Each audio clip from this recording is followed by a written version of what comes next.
Ministério do Turismo, Petrobras e Associação Casa Azul apresentam Flipinha. A Flipinha é parte do programa educativo da 19ª Flip, Festa Literária Internacional de Paraty. O projeto conta com o benefício da Lei Federal de Incentivo à Cultura e Vale Mais Cultura.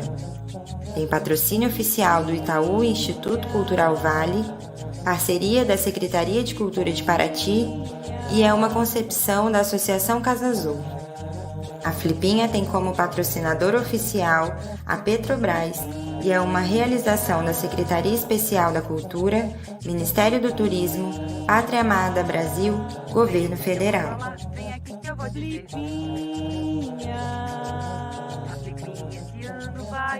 Ciranda dos autores de todo o Brasil, povos originários do nosso país, que é um escritor, que também é autor, sendo protagonista próprio historiador. Do papel e caneta uma grande revolução, mas essa frase eu já ouvi mais de 1 milhão. Assim como um versinho deve se repetir, vem criança, vou contar uma história pra dormir. Flipinha, vem aqui que eu vou falar, vem aqui que eu vou dizer. Flipinha.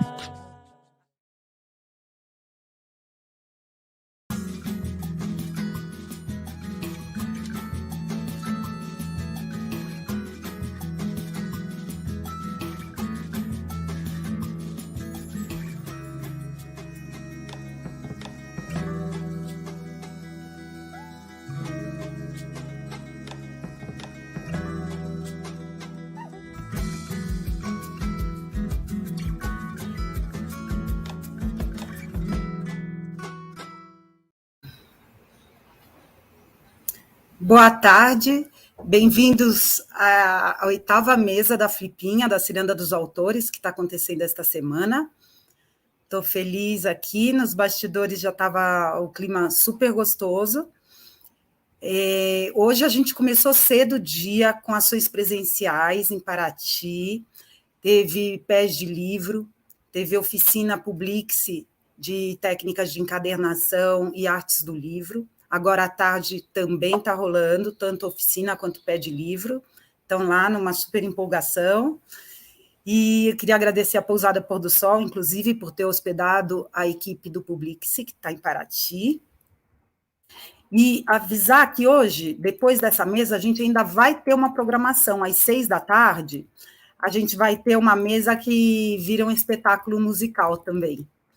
A gente tem a mesa chamada Petrobras na Flipinha, construindo narrativas em diferentes linguagens. O Ricardo Petraca, que é da Orquestra Petrobras Sinfônica, e o Alex Neural, que escreveu o livro e preparou o espetáculo Bichos Dançantes, vão se encontrar nessa mesa para falar sobre o ato de contar histórias, independente da forma ou plataforma. Para além do livro, né, que outras formas, para além do mediador ali contando histórias, que outras formas a gente tem, porque eles têm experiência com outras formas de fazer essas narrativas. No final da conversa, vai ser exibida uma apresentação inédita da Orquestra Petrobras Sinfônica, e a gente vai terminar o dia com música, o que é legal. Ainda mais que a gente tem em Paraty uma orquestra sinfônica, e a gente vai fazendo esses laços, né? Vou deixar também o convite para o Sarau da Mar de Leitores, que acontece amanhã, na Feira do Produtor Rural, que fica ao lado da rodoviária. O sarau vai das 10 da manhã ao meio-dia, vai ter a apresentação do coral da aldeia Itaximirim, lá tem uma biblioteca comunitária também, e eles vão cantar no início e no final do sarau, vai ter mediação de leitura, contação de história, distribuição de gibis, e a turma toda da Mar de Leitores está esperando vocês lá, tá bom? Agora a gente vai assistir um videozinho justamente da Rede Mar de Leitores. Larissa, se quiser colocar. Esqueci minha audiodescrição. Oi. Para, que é importante. Eu vou fazer minha audiodescrição. São as técnicas de acessibilidade que a gente está aprendendo a usar e querendo implantar sempre na Flipinha. Eu sou uma mulher de 53 anos, a minha pele é morena clara, eu tenho o cabelo bem escuro, ele está preso num rabo de cavalo atrás da cabeça, estou usando 2 brincos de prata pendurados, e estou com uma blusa vinho, um colar de sementes. Atrás de mim tem uma parede branca, e nessa parede tem um quadro com salpicados de vinho vermelho e um pouquinho de verde e branco. E é isso, minha audiodescrição é essa.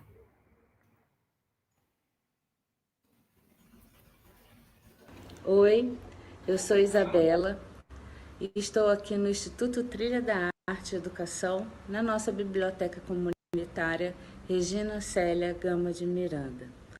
Nós fazemos parte da rede Mar de Leitores, rede de bibliotecas comunitárias de Paraty.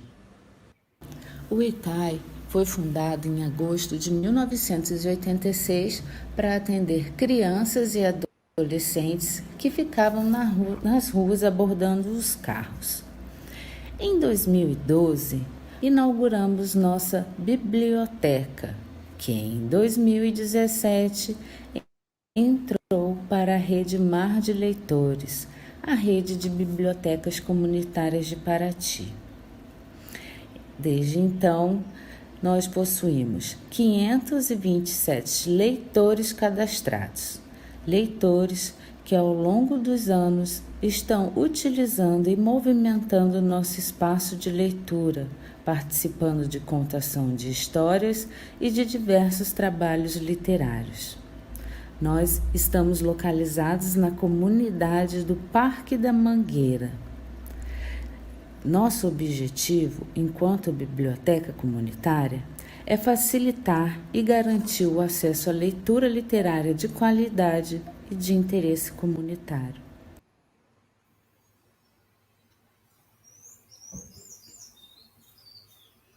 É aí na biblioteca comunitária do ITAI que estão acontecendo as ações presenciais da Flipinha hoje, os pés de livro e as oficinas de encadernação e técnicas do livro.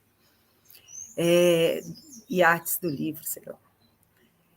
Os mediadores de hoje participaram das ações da Flipinha que aconteceram ao longo deste segundo semestre. A Dalila participou do percurso formativo Sementes, que contou com 8 encontros, 4 deles presenciais e 4 online. Ela é professora alfabetizadora da Escola Municipal Frei Bernardo, em Mambucaba, bem na divisa entre Angra e Paraty. A escola está no município de Angra dos Reis, a Dalila mora em Paraty e ela participou do Sementes. O Felínio, e a gente ficou muito feliz com isso, a gente teve uma participante do Rio de Janeiro também. Foi bem legal essa mistura de gente no Sementes. O Felínio Freitas é mediador e pesquisador em leitura, formação de mediadores e mestrando pelo Instituto de Artes da Unesp, área de concentração de arte e educação, sob orientação da professora doutora Rita Luciana Berti Bredarioli. Possui bacharelado em comunicação social pelo Centro Universitário de Araraquara, e a gente teve a alegria de contar com o Felínio na condução da formação em mediação de leitura que a gente ofereceu esse ano. É uma tradição do educativo da Flipinha, oferecer formação em mediação de leitura. Já mais de 500 pessoas passaram pela formação, puderam se tornar mediadores de leitura, né? E alguns, de fato, atuam com isso profissionalmente, outros na vida pessoal e doméstica deles. Então, vou passar a palavra para os dois, para a Dalila e para o Felínio, que vão mediar a mesa. Olá, boa tarde. Enfim, sejam todos e todas bem-vindos. Peço licença para entrar na sua casa e também, enfim, fique à vontade para entrar no meu espaço. Meu nome é Felínio Freitas, faço aqui a minha autodescrição. Sou um homem gay, de estatura alta, pele clara, magro, uso óculos, tenho os olhos castanhos e tenho cabelo raspado. No espaço onde estou atualmente possui um estante atrás com muitos livros, enfim, de tamanhos diferentes, já que sou uma pessoa que gosta de ler. E aí passo aqui a palavra, antes de continuar, para minha colega Dalila, fazer também sua autodescrição e sua apresentação, e é isso. Boa tarde, meu nome é Dalila Alcântara, é um prazer estar aqui com vocês, peço licença para estar entrando no mundinho de vocês e agradecendo por vocês estarem entrando no meu mundo. E eu sou uma mulher de pele morena clara, cabelos cacheados, olhos castanhos, meus cabelos, o tom dele é marrom, tá? Eu estou vestindo uma camiseta branca, uma blusa branca, tenho um colar de prata no pescoço, atrás de mim tem uma parede metade branca, metade verde escura, com um abajur no teto e parte de uma cama aparecendo aqui, porque o espaço que eu estou é um quarto. E estou muito feliz em estar aqui hoje com vocês. Bom, então agora teremos a mesa nesta... Quando as histórias se fazem espelhos, né?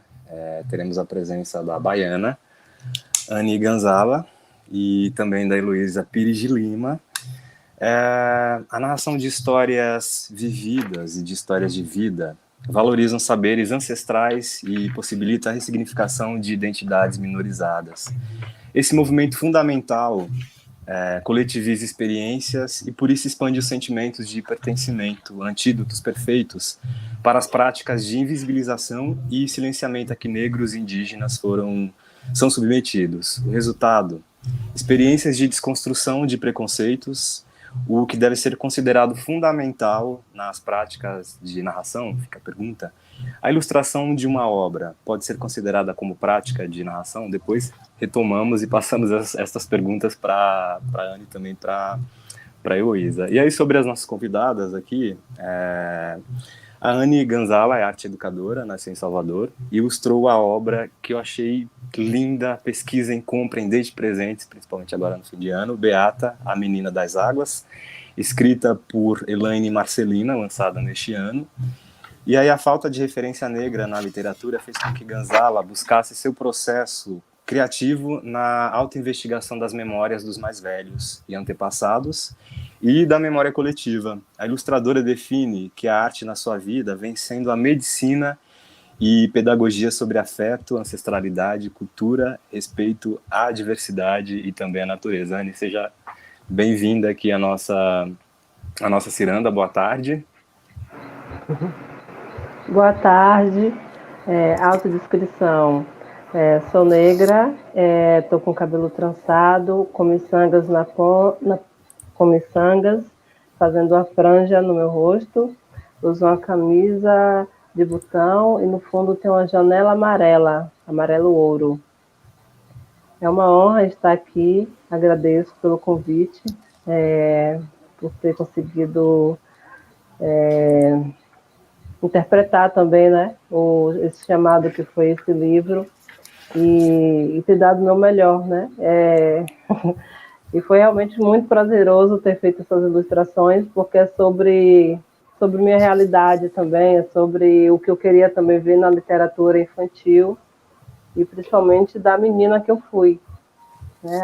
A Anny, criança, adoraria ter lido um livro como esse, então sinto que agora é o momento em que eu posso estar não somente proporcionando para essas crianças, né, crianças e adolescentes e adultos também, né, tendo acesso a essa literatura negra, literatura que fala sobre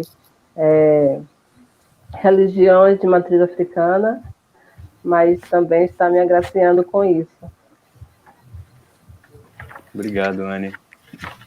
Então, pessoal, eu estou aqui imersa na alegria, tá, de estar nessa flipinha. É um prazer muito grande, vocês não têm noção a alegria. Já há muitos anos, né, eu frequento, mas é a primeira vez que estou tendo esta oportunidade de estar aqui como mediadora.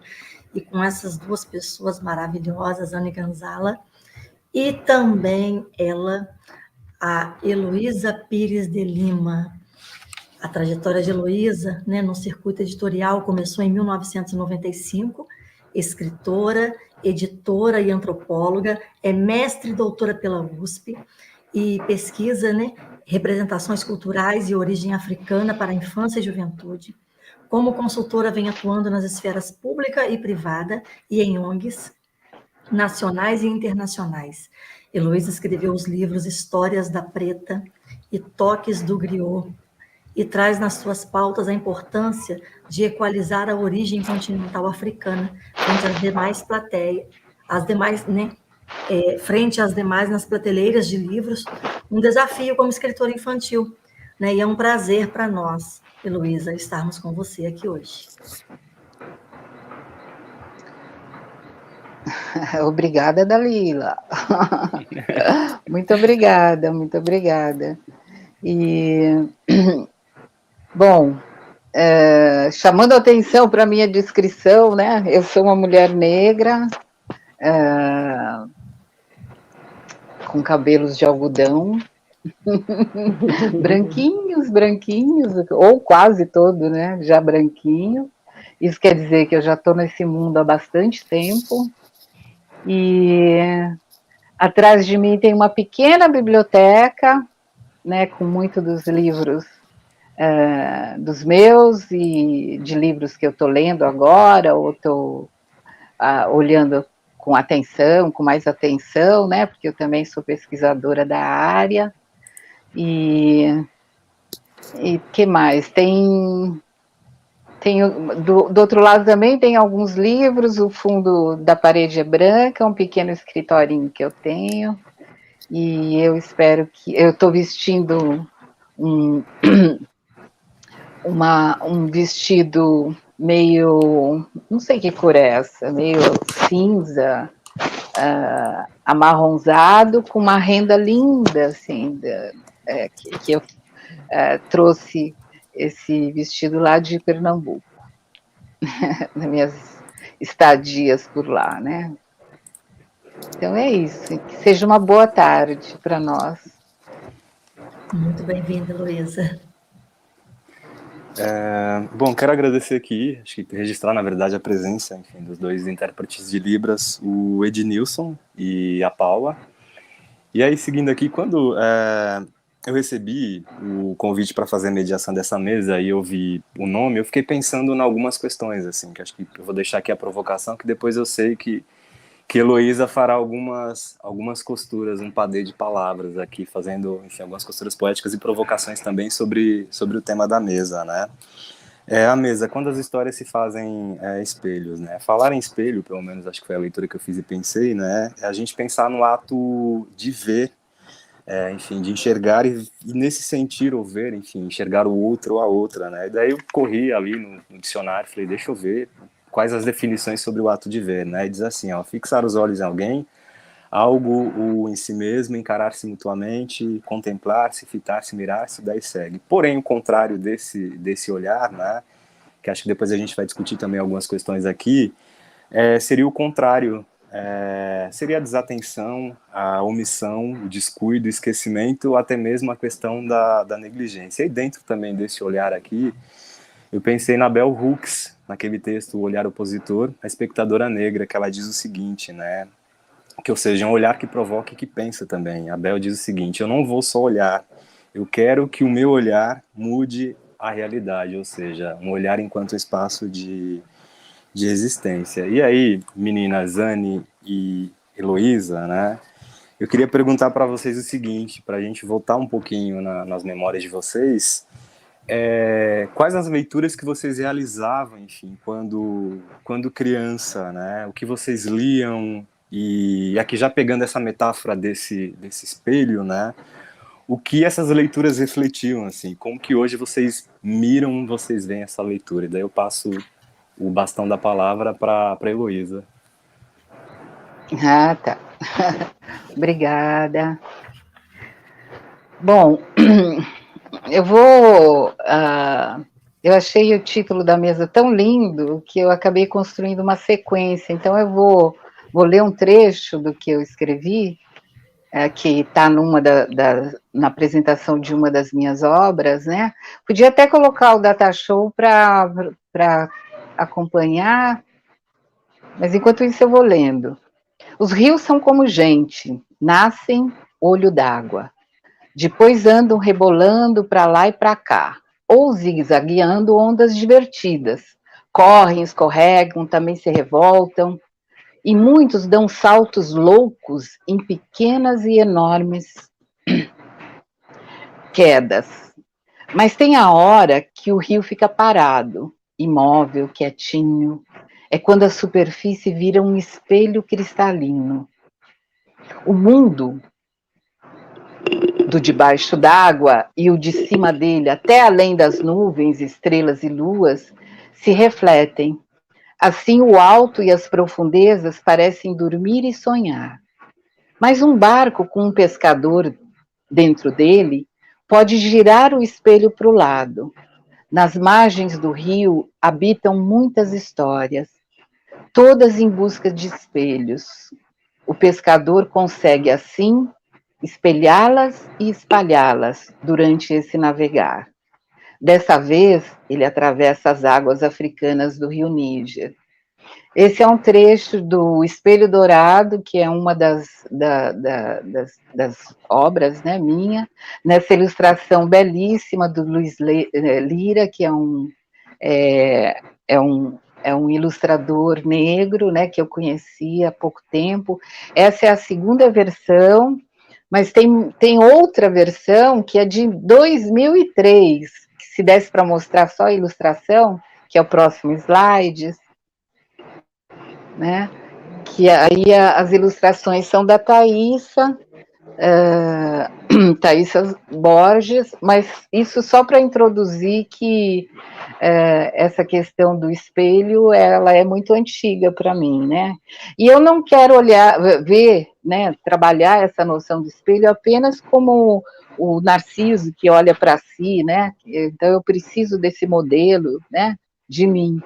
Mas eu acho que, enquanto narrador de histórias, a minha trajetória, ela vai buscar muito conhecer exatamente o ponto de vista diferente de mim, né? Então, esse livro, O Espelho Dourado, ele tem ele traz, né, para o leitor, para a leitora, a crença achante de que o mundo dos ancestrais e o mundo do aqui e agora são absolutamente idênticos. Um é espelho do outro, né? Então, essa ideia do ancestral se comunicando com aqui e agora faz parte dessa sociedade, né? Do modo de ver essa sociedade. E eu acho que é importante trazer exatamente essa sabedoria para o mundo de cá, que é o mundo de leitores das nossas crianças, né? Também tem um desdobrado nisso, né? Tem o Pescador de Histórias, que eu acho que daria muito certo com o Mar de Leitores, né? Que ele é uma estrutura, né, narrativa, em que o pescador ele anda pelas águas, mas ele nunca aporta, mas de repente ele para e pesca. Peixe? Não, histórias. Que história? Histórias em torno daquele rio. E é uma estrutura que permite você estar no século I, no século XVIII, no século XV, né? Quer dizer, as águas elas podem até mudar de nome, né? Mas os rios mudam de nome, mas as histórias estão lá e podem ser referências para quê? Para o nosso processo de diminuir a nossa ignorância, sobretudo com a origem continental africana, né? O que eu tenho colocado. E eu nasci no Rio Grande do Sul, eu sou gaúcha de Porto Alegre, né? E o que tem no meio da cidade é um grande rio, que é o Rio Guaíba, né? E hoje, né, mais velha, elaborando um pouco o meu processo, né, com a escrita, eu acho que esse rio foi muito importante, né? Eu não tinha muita leitura, nem contadores de histórias, né? A gente se reunia muito no domingo, a família toda, para comer churrasco, mas rolava muito mais fofoca do que histórias tradicionais, né, e tal. Apesar do Rio Grande do Sul ter um repertório fantástico, né, e ter uma presença negra muito interessante. Hoje, por exemplo, o Pescador de História ele está adotado, né, em várias escolas de Porto Alegre, do Rio Grande do Sul, porque sobe a serra também, exatamente com essa ideia, né, em torno do Rio Guaíba tem muitas histórias, e as histórias negras do Sul, né, que não são referências. Então, eu acho que O espelho é exatamente você produzir conhecimento sobre algo que ainda está na nossa ignorância, né? E depois eu falo desses, acho que tá bom para começar, a ideia de espelho, né? Depois eu volto para... Maravilha.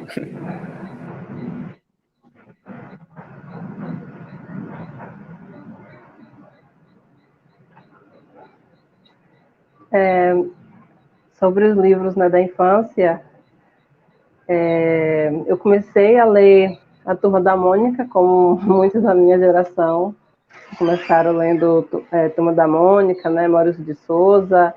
Aí depois comecei a ler a série Vagalumes, que lançava livros bem legais assim, sobre aventura, mas acesso a livros infantis, né, que falem sobre, que tragam narrativa negra e indígena, eu só fui conhecer adulta, infelizmente, porque eu vejo que já havia muita produção, né, como esse livro mesmo que a Heloísa trouxe de 98, e que, enfim, eu acabo percebendo que é muito sobre distribuição dos livros, sobre que livros que sempre chegam nas escolas, né, porque dentro da minha realidade, eu só conseguia ler dentro da escola, na biblioteca da escola, quando tinha. Então, os livros que eu lia eram os livros que a secretaria da escola escolhiam para que a gente levasse.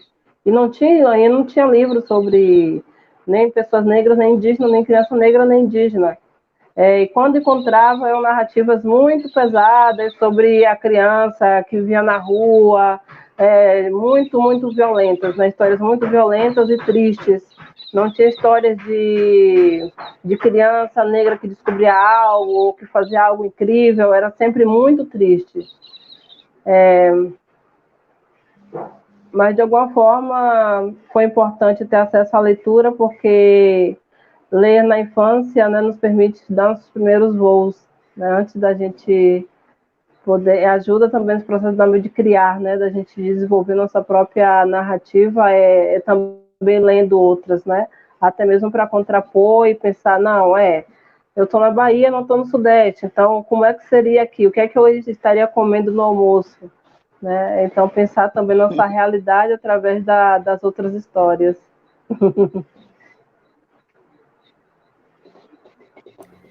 Que legal, então.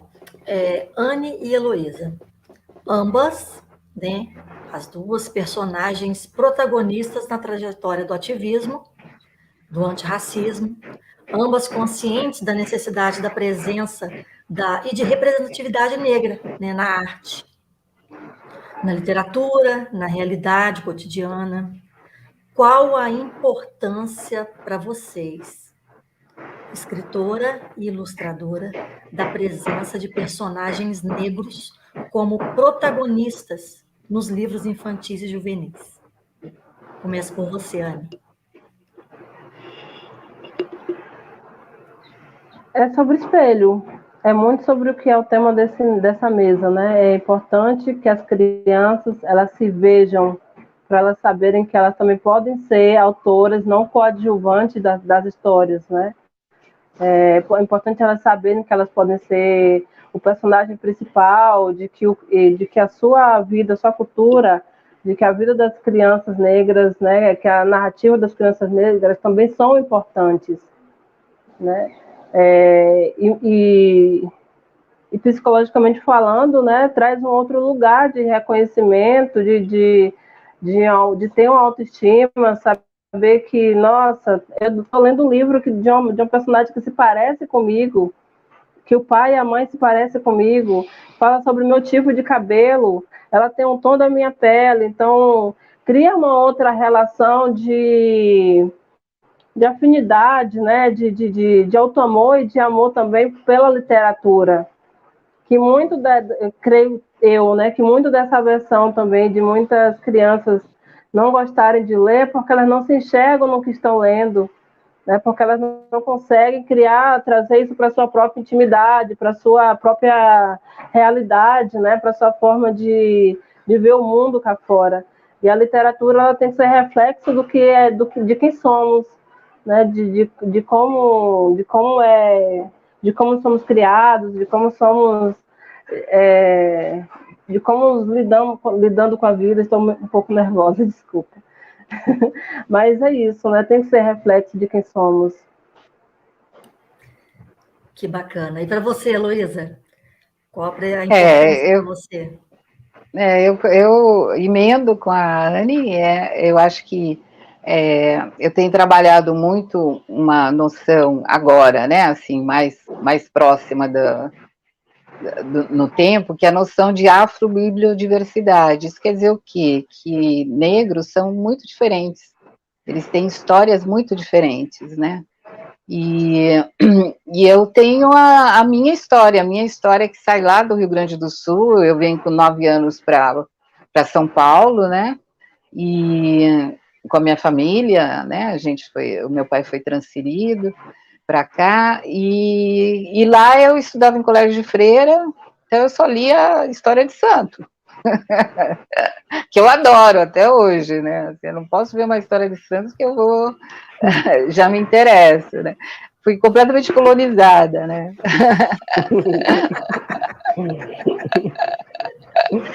Às vezes acontece isso, né? Acontece, né? Exatamente. Mas cada história magnífica, né? E tem os santos negros também. Pensa que é fácil? Bom, enfim, mas desde 1993 que eu venho publicando artigos com uma linguagem de fácil acesso, chamando a atenção, mais do que o livro, o personagem, o acervo de livros. Tá? O acervo de livros que é disponibilizado para uma geração de crianças, né? Então, a gente forma gerações, né? E o que existe nesse acervo, né? Esse é a minha primeira observação, né? Então, a gente tem muito de origem europeia, 99,9%, depois a origem americana nativa tinha 0,000, e os outros continentes, assim, essa origem continental. Por quê? Porque eu tenho uma origem negra, tenho uma origem europeia também, que está na minha cara, né? Mas devo ter alguma origem indígena, né? Porque se eu correr atrás do mito aqui de formação da sociedade brasileira, é assim mais ou menos como todo mundo se vê. Mas isso não quer dizer que as diferentes origens recebem na sociedade os mesmos sinais positivos, né? Então é disso que se trata. A origem continental africana, ela recebeu muitos sinais negativos, né? Não é que ela não estava presente no acervo, ela estava, mas de maneira muito inadequada, né? E aí, dando um salto, hoje a tecnologia de produção de livros mudou, né? Mudou. Então, hoje você consegue ter uma expressão desse literário, né, como a Anne diz, de ter uma multiplicação do ponto de vista negro na representação das suas histórias, das histórias que quer contar para outra geração, né? Porque o que o livro faz, né? Os autores, os escritores, as escritoras, ele conversa com a próxima geração, né? Então toda essa expansão, né? Pensando que o meu Histórias da Preta, 1998, pode até voltar um pouco o Data Show, tem ela, né, que é a história de uma menina negra que se pergunta, afinal, qual a diferença entre ser uma menina negra e todas as outras meninas, né? Ela está no centro da capa, né? E ela tem o fenotipo negro, né? Então não é a pele preto carvão, o cabelo é crespo, os lábios são grossos, o nariz alargado, né? E tudo isso são sutilezas que a ilustração também foi aprendendo, né? A representar, né? E hoje a gente tem uma expressão artística contemporânea que dá um baile, dá de mil, assim, né? Na qualidade, né? Do design, do projeto gráfico, né, das obras. E o acesso a elas, né? Porque o ponto é exatamente isso que a Anne disse, né? O acesso à produção demorou muito, né? Porque no Brasil a gente tem um racismo específico, que é o racismo editorial, né? Que sempre deixou de lado o ponto de vista negro, né? E para a autoria, né? E na infantil também, né? A gente tem, mas tem muito poucos, né? E hoje, aqui no caso, esse trabalho com a Laura Beatriz, acho que tem um outro, né, o próximo, já para encerrando aqui.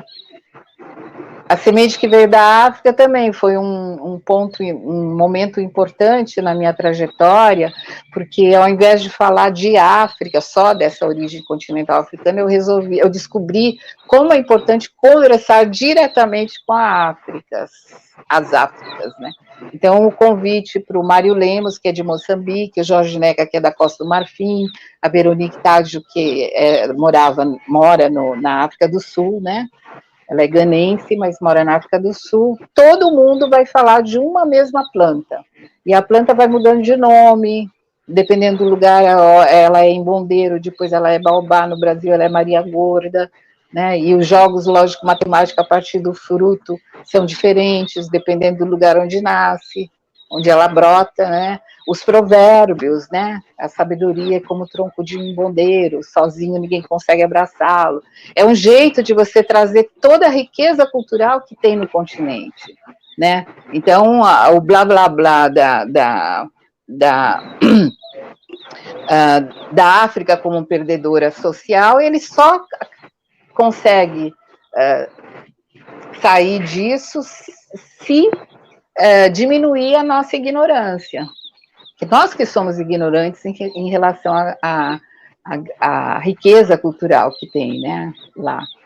E tem o próximo, que é a minha fase bebê, né, que agora eu sou vovó, e é uma delícia, porque é uma ilustradora nova também da Bahia, viu, Anne? É a Flávia Carvalho, né, também é o primeiro trabalho dela, né, ilustrando, e é o Rei que Assobiava, né, que é um trabalho bem interativo, ele só vai ser lançado em fevereiro, né, pela editora Passarinho, e ao invés de uma África, eu sempre tive um cuidado muito grande de não falar de África de qualquer jeito, né? Primeiro pela minha profissão, né? Então eu tenho toda uma formação em antropologia, em psicologia, então sempre ia atrás da riqueza cultural dentro daquele sistema cultural mesmo, né? E então as minhas Áfricas nunca são qualquer Áfricas, elas sempre têm uma identificação de onde que se está, né, que referências são essas, de onde, né, elas estão no tempo e no espaço, né. E aqui o Rei que Assobiava é diferente, né, ele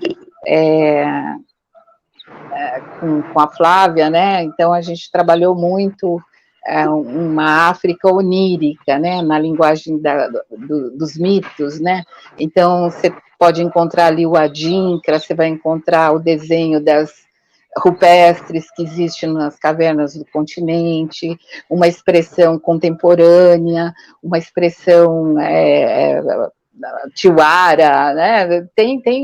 Então a gente fez fragmentos para exatamente chegar no resultado dos sonhos, que é o quê?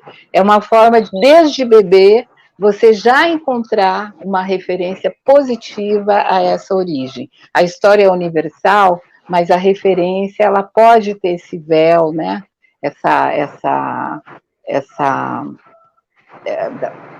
Esse repertório, né? Tão rico das nossas origens, que é um jeito de equilibrar um pouco o orgulho, né? O nosso orgulho de ter uma origem negra também, tanto quanto todas as outras, né? Acho que é isso. Maravilha. Anne, quer fazer alguma costura aqui dentro do que Heloísa falou? Fica à vontade, viu? Pode bordar esse saber. Vem para a roda também. Não, Podemos ir para a próxima. Maravilha. Eu acho que já que, seguindo aqui neste nosso rio, enfim, nesses nossos espelhos, para a gente mirar, Heloísa, eu vou trazer alguns trechos de falas aqui que você disse, né, e Anne também, a questão da distribuição do livro, do acesso, daí você falou sobre a questão do racismo editorial, e a questão dessas publicações conversarem com as próximas gerações, né? E a pergunta agora vem justamente, acho que olhando um pouquinho na atuação, que você falou que acho que desde 93 você vem escrevendo, enfim, alguns artigos, e dali em 95 você passa a trabalhar no setor editorial, né? E aí a pergunta, como que foi, enfim, a tua inserção neste setor? O que você começou a perceber depois que você começou a trabalhar, né?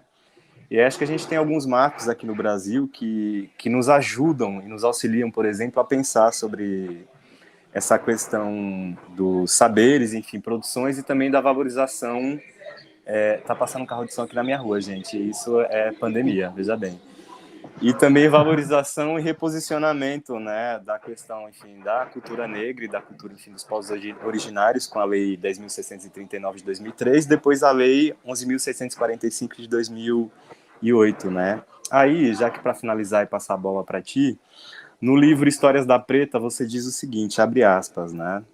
Depois de 1001 noites e dias de história sobre a África, entendi que por muito tempo os livros diminuíram alguns povos, fecha aspas, e aqui abre aspas novamente. A África tem muitas etnias, isto é, muitos jeitos diferentes de ser, no mundo aparentemente igual, fecha aspas. Daí vem a pergunta com as provocações que eu fiz anteriormente, né? Como que você enxerga, por exemplo, como que você sente essa questão do mercado editorial no Brasil atualmente, né, principalmente para escritores e escritoras negras, enfim, até mesmo dos povos originários. Qual que é a tua leitura sobre essas publicações, né? Agradeço, Felipe, a pergunta. Vamos ver. Se desse para fecharem os microfones, que eu estou com um som assim bem cheio de barulhos aqui, né? Então, melhorou. Nossa, bastante. Bom,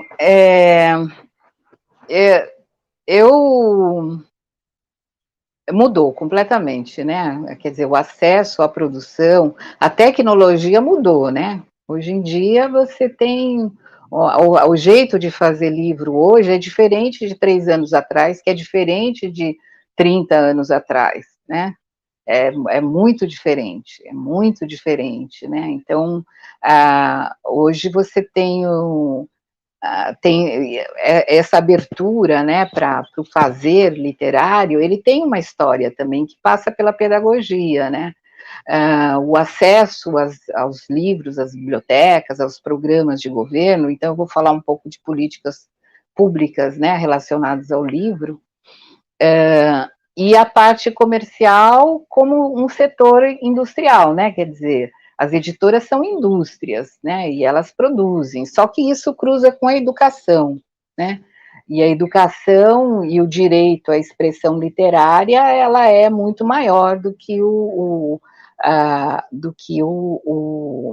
a economia, né, a circulação das obras como um valor comercial e tão somente, né. Mais do que isso, quando eu falo do racismo específico no Brasil, que é o racismo editorial, isso foi muito pela minha experiência, né, entre 99 e os anos 2000, eu fui editora da Selo Negro Edições, que era uma editora que buscava ser uma casa afetiva e amorosa para receber a autoria negra, né? Por quê? Porque a gente tinha dados de pesquisa, né, de como a autoria negra era tratada nas editoras, né? Então tinha um nível de desconfiômetro dos editores muito alto, porque supunha que não tinha uma intelectualidade, supunha que não tinha uma boa formação, supunha que o tema ia falar de racismo, que ninguém ia comprar, que afinal de contas a população negra não tem dinheiro, né? Ela gosta mais do samba, da rua, ou seja, tinha um conjunto de estereótipos, né? Que a autoria negra não conseguia ser publicada, né? Ou se conseguia, daí tem o setor dos livreiros, que era a distribuição através das grandes livrarias, os livros ficavam escondidos, né? Bom, enfim, tem uma dinâmica aí muito própria do setor que mudou completamente. Eu estou nessa área, assim, como escritora, desde 1995, né? Então, eu vejo o quanto mudou, né? A minha trajetória, eu nunca me coloquei como escritora, eu sempre me coloquei como educadora. Por quê? Porque aqui em São Paulo eu ajudei a construir uma escola, né, nos anos 80, uma escola cooperativa, né, compartilhada, né, com várias, né, era uma geração que questionava muito a escola tradicional, e nessa escola é que eu percebi a biblioteca, né, e os acervos, e eu nunca perdi isso, né, então, para mim, a produção literária, ela passa pelo trabalho educacional também, né. Isso não quer dizer que os livros vão ser informativos, né, eu acho que você tem a possibilidade de trabalhar com o lúdico, com problemas muito difíceis, com questões muito difíceis, de uma maneira muito simples, muito singela, né, muito lúdica, né. Por exemplo, eu tenho um livro que chama Marimbondo do Quilombo, né, é a história do zumbi. Por quê? Porque eu vou muito à escola até hoje, né, converso muito com as crianças, e eu perguntava, quem conhece zumbi? Sei lá, um dia apareceu, assim, né, essa pergunta, assim, por alguma conversa, né, junto com eles. Quem conhece zumbi? Daí o zumbi que vinha era assim, esfarrapado, ensanguentado, faca e tal, que é o zumbi dessa geração, né? Daí eu perguntei, cadê o nosso zumbi, né? E aí eu escrevi o Marimbondo do Quilombo, que é a história do zumbi, que é transformado numa criança, tem a relação com toda a paisagem, né? Porque é a história de um carcará que vê um calango, e daí ele vai pegar o calango, mas o bico dele é torto, daí ele pega o moleque, leva o moleque lá para o alto, né? E, bom, enfim, quem conta a história é o marimbondo, que é toda uma brincadeira também com as palavras de origem banto, né? Então, o que acontece?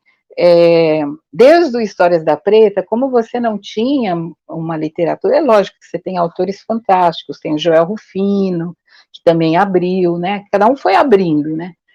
Mas é importante também um exercício de falar com a nova geração sobre essa origem, né, que é muito particular, que é muito específica, né, e hoje a gente tem, né, tem a Anne, quer dizer, que essa expressão contemporânea, né, para dizer aquilo, né, que nós não somos periferia, nós não estamos na periferia, nós estamos no centro de outra história, é uma história que começa e que vem de longa data e que vai continuar, né? E aí o estímulo agarra isso e abre cada vez mais, né? E eu acho que essas conversas ajudam. Que legal, Heloísa. Então, essa questão da representatividade, essa questão da imagem, né? E é muito importante. Eu falo isso porque trabalhando em biblioteca a gente vê, né? Quando as crianças entram, os olhinhos delas brilham. E falando em olhinhos brilharem, Anne, aconteceu com o livro que você ilustra. Quando foram expostos na mesa os livros para nós fazermos a escolha, né, de quais autores nós gostaríamos de ter na Flip. E eu escolhi você como uma das pessoas que eu gostaria que estivesse aqui, né? E achei muito bacana que nós levamos os livros para casa, e eu tenho 4 filhos. Um deles, de 5 anos, quando chegou em casa, eu coloquei os livros em cima, né, assim, no meio da sala, e ele foi direto no livro da Beata. Os olhinhos dele foram iguais aos meus, foram lá direto. E assim, a imagem, né? É uma imagem muito bonita, a capa do livro é uma imagem muito bacana. E não só a imagem da capa, o conteúdo também é legal. Quando eu li a história do livro para ele, contando sobre a mãe Beata, que existiu de verdade, e que falei para ele um pouco, ele, é mesmo, quero conhecer. Eu falei, não dá, infelizmente, ela já passou para outro plano, mas você pode conhecer a ilustradora, você pode conhecer a autora, e eu vou mostrar a você, daqui a pouco, quando eu chegar em casa, eu coloco para ele assistir, para ele conhecer você. E isso foi muito bacana, que eu gostei, que atraiu. E quando eu fui pesquisar, Anne, sobre você, eu me encantei com as suas obras artísticas, as suas representações, né? Como você coloca presente o afeto, né, nas suas obras, o afeto entre os corpos, as representações dos corpos negros, né, dos corpos pretos, a questão também da representação da família, né, das personagens femininas com as crianças, né, com o carinho, com o afeto, e essa representação da família contemporânea, né, porque a nossa família tem, os formatos tudo se transforma, né? Os formatos também foram se moldando, foram se transformando, e os seus diferentes formatos ecleticamente formados, né? Me fala um pouco isso sobre as suas inspirações, sobre como você acha importante também trazer para dentro da sala de aula o livro, né? O seu livro, o livro de outros autores, de outros ilustradores, com esta presença destes corpos pretos que me encantaram.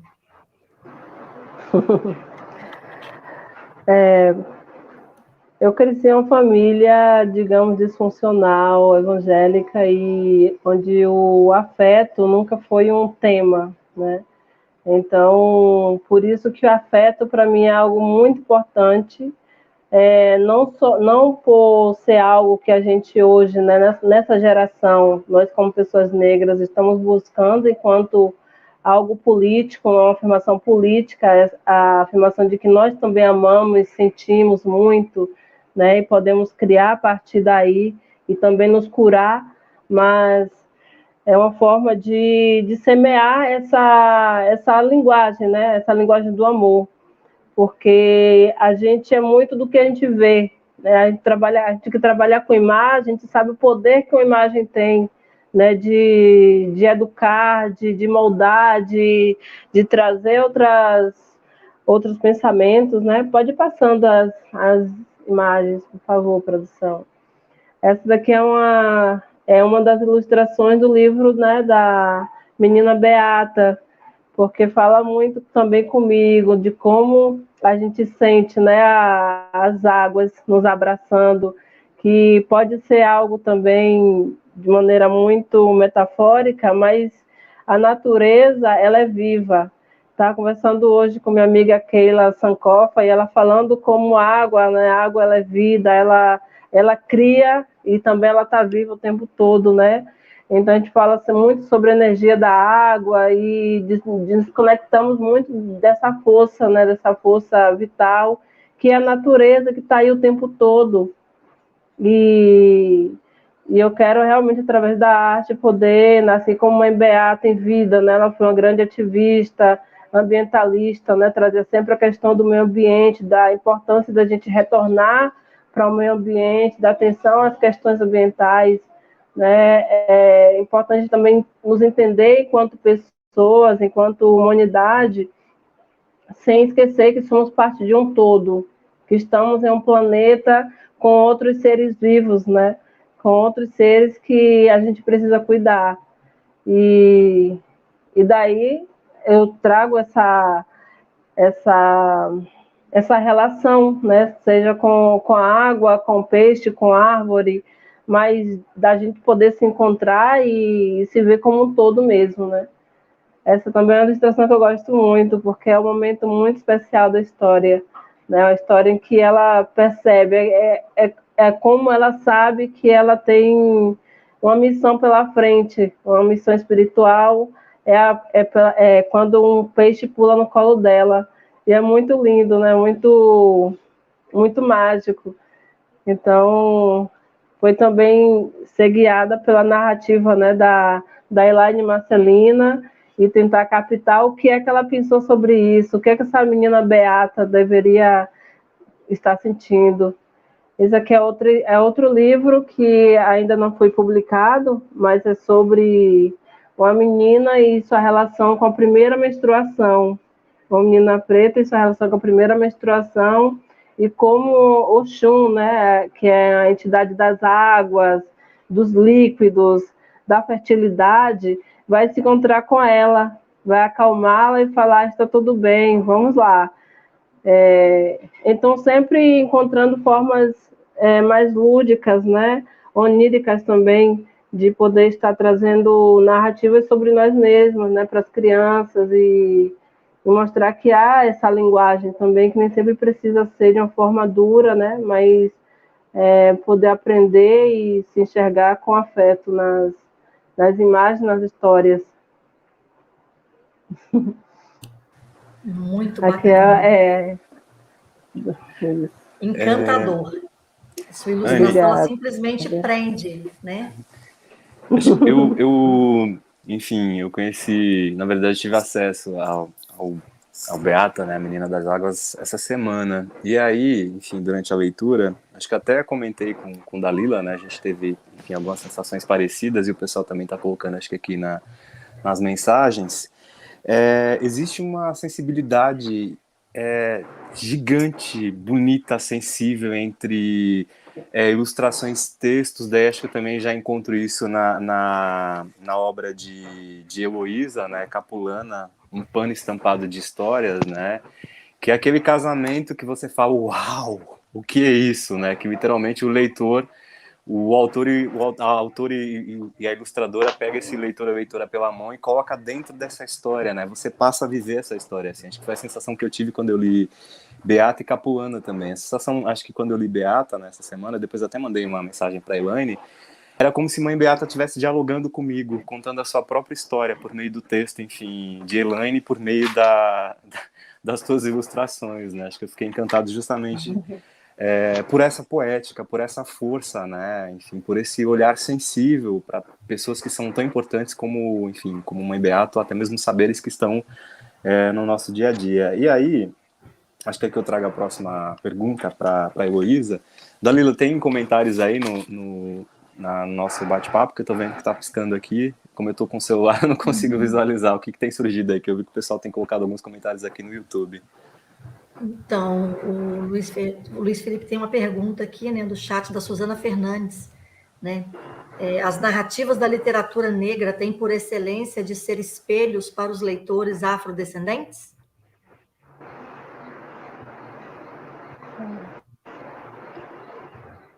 Eu respondo?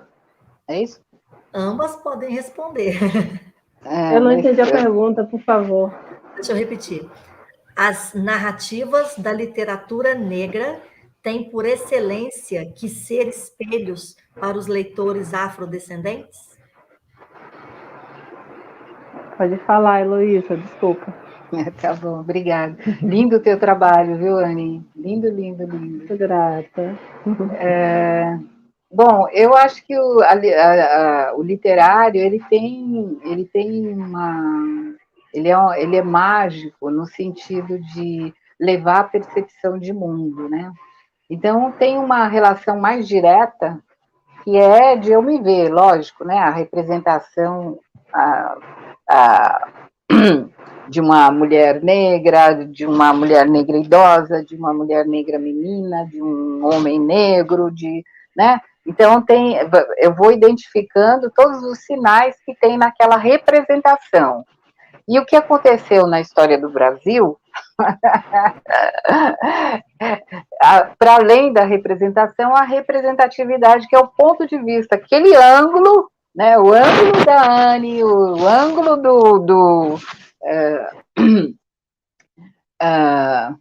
agora me deu, de qualquer, o ângulo negro, né, por quê? Porque a literatura, ela é uma expressão da tua vivência, ela é uma expressividade, né, e o que acontece, quando a literatura ela sai, né? Ela existe, ela se apresenta, né, no mundo, ela é para todo mundo.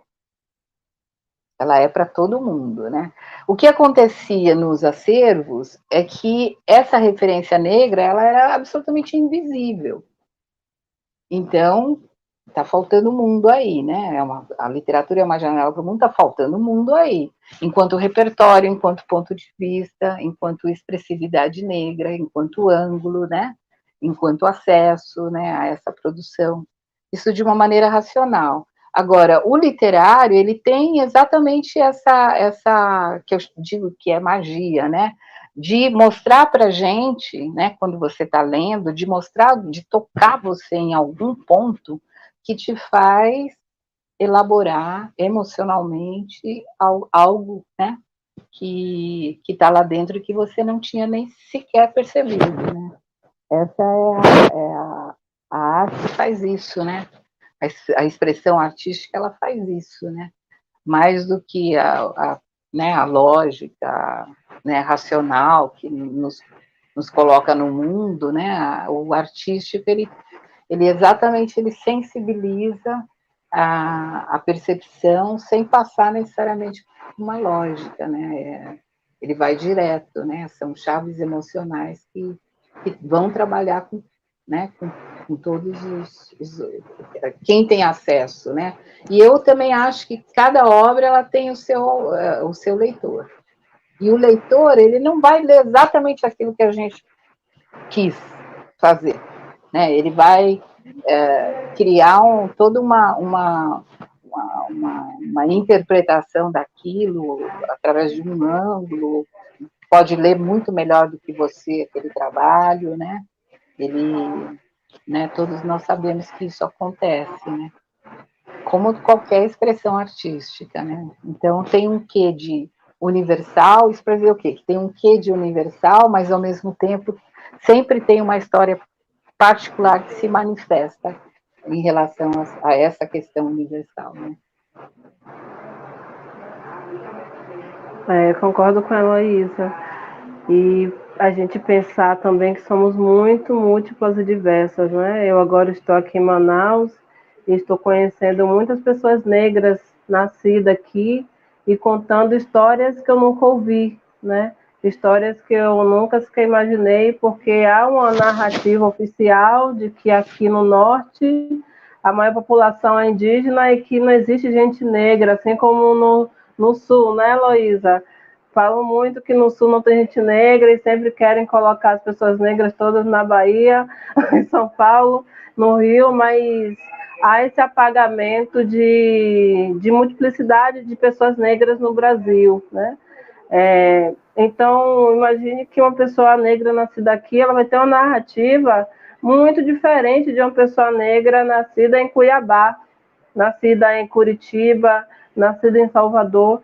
Então, talvez o que eu faça, né, talvez o que a Heloísa escreva ou eu ilustre, não fale exatamente para uma pessoa negra daqui, ela talvez não consiga entender porque ela vai ter outros códigos sociais, culturais, outras relações, né, com o saber, mas ela vai poder acessar esses outros conhecimentos, mas que não seja representativo, mas que seja diverso, que as pessoas negras daqui possam também estar escrevendo suas histórias, ilustrando suas narrativas, trazendo seus contos, né, sua oralidade, o que elas aprenderam com os ancestrais desde esse lugar, e que não haja um monopólio mesmo de narrativa, né, de discurso, né, que não venha, que não seja, que o que a gente esteja fazendo não seja para representar um todo do que é ser essa negritude, do que é essa vivência de negritude no Brasil e no mundo, mas que haja espaço para essas múltiplas narrativas, né, para que todo mundo possa, de alguma forma, ir fazendo esse mosaico, né, que é lindo, quando a gente começa montando peças e trazendo isso tudo para junto, fica lindo demais, né? Fica colorido, fica diverso. Então, eu acho que é sobre isso. Então, não é que tenha por excelência, né, falar sobre pessoas negras, né, a literatura que a gente faz, mas que a gente possa, de alguma forma, contribuir para um olhar mais diverso. Precisamos de um equilíbrio, né? Deixa eu contar uma historinha, já no gancho da Anne, né? Que teve uma época, eu visito muito quilombos no Brasil inteiro, né, e fora também, e então tem América, né, entro pelo Caribe ali, mas tem, que é a história dos africanos vindo para as Américas, né, mas aí tem a minha fase em Belém do Pará, né, também tem exatamente isso. Não tem negro aqui, imagina, no Amazonas só tem índio. Tarará. E aí eu estava num quilombo, né, uma área, e uma senhora, uma moça, né, veio me contar eu estava lá comendo peixe, né, 40 graus, né, e ela veio me falar se eu tinha visto na estrada um encantado, né? Porque lá são os encantados, né? Daí imagina, né? Daí eu quis saber de tudo, né? E tal. Aí ela me conta uma história de que ali na beira do rio, que é o Rio Tapajós, inclusive, né? As pessoas são levadas, né? Por um encantado para o fundo das águas. Daí eu pensei, Iara, né? Tal. Mas não, devolve. Chega um momento que devolve. E esse devolvido se transforma no maior de todos os curandeiros, ou curandeira, né? E ela conta a história da filha dela que foi curada, né? Quer dizer, é uma história viva, absolutamente viva. E eu quase caí da cadeira, quase perdi o peixe. Por quê? Porque eu tinha escutado essa história na beira do rio Zambeze, né? Que é lá na África, no sul, né, do continente, através de pesquisa, né, de pesquisas que eu fazia, e eu escutei exatamente essa história. Lá tem um personagem que é um zunzu, que mora nas águas puras, né, e que leva para o fundo e que devolve exatamente com as mesmas folhagens que tem no Amazonas, né. Aí você fica assim, como... quer dizer, as pessoas do quilombo esse encontro, né? Ele é muito revelador de uma história que nunca nos foi contada, que é dessa presença, né? Mais da beira do repertório da beira do Rio Zambeze com a beira do Rio Amazonas, né? E aí eu escrevi o Fio d'Água do Quilombo, que foi também, eu convidei a pessoa que me contou a história, né, e que é a Águida Maria Araújo de Vasconcelos, para escrever a história que ela tinha me contado no livro, e depois eu continuo, né, mais tratando dessa vinda dos africanos na América, o quanto que, às vezes, um detalhe de uma narrativa oral, um detalhe de uma musicalidade, um detalhe, ele é capaz ainda de nos revelar muito, né, sobre essa origem, né. Faz toda a diferença, né? Então, faltam alguns minutinhos para encerrar, né? E aí, Feline, você tem mais alguma pergunta? Eu tenho várias que eu gostaria de fazer para ambas. Tem uma lista aqui. Na verdade, eu quero saber quanto tempo que temos aqui, porque acho que... Temos, na verdade, 7 minutos para encerrar, já está acabando. 7 minutos para acabar isso. Só mais uma pergunta aqui, na verdade, para Anne e Heloísa, né? Enfim, o que vocês estão preparando aí? Acho que foi a Denise que perguntou aqui. Anne, a nova obra está prestes a ser publicada? Pode passar mais referências para acessarmos? E aí, Heloísa também, enfim, conte quais são os seus segredos literários, o que tem aí, onde as pessoas podem encontrar a tua obra, Anne também. Tem outro livro, né, Anne, com Cidinha da Silva, né, isso mesmo, né, publicado, né? Fale um pouco também, e acho que é isso. E aí, Anne, vamos lá. Ok. Esse dia foi muito corajosa entregando o livro dela para eu fazer ilustração. E ficou lindo. E foi o primeiro trabalho assim, de ilustração que eu fiz em livro. Então, foi muito importante para eu ter chegado até aqui, né? Porque, de alguma forma, me colocou dentro desse mercado editorial. E, então, sou muito grata por essa oportunidade. E daí, né? Agora não sai mais. Tenho, sim, um próximo livro aí para lançar. E espero lançar juntamente com Júnia Bertoli próximo mês, que é sobre Yansan, né? E estou muito feliz por continuar também trazendo, né? Pedindo licença e agradecendo por entender também que os encantados, eles tomam também parte nessas nossas decisões, nessas possibilidades de publicações, né? De trazer essas narrativas que são tão importantes para nós, né? Para as crianças que faz parte também dessa comunidade de afrodescendentes, né, que cultua, que está de volta, né, a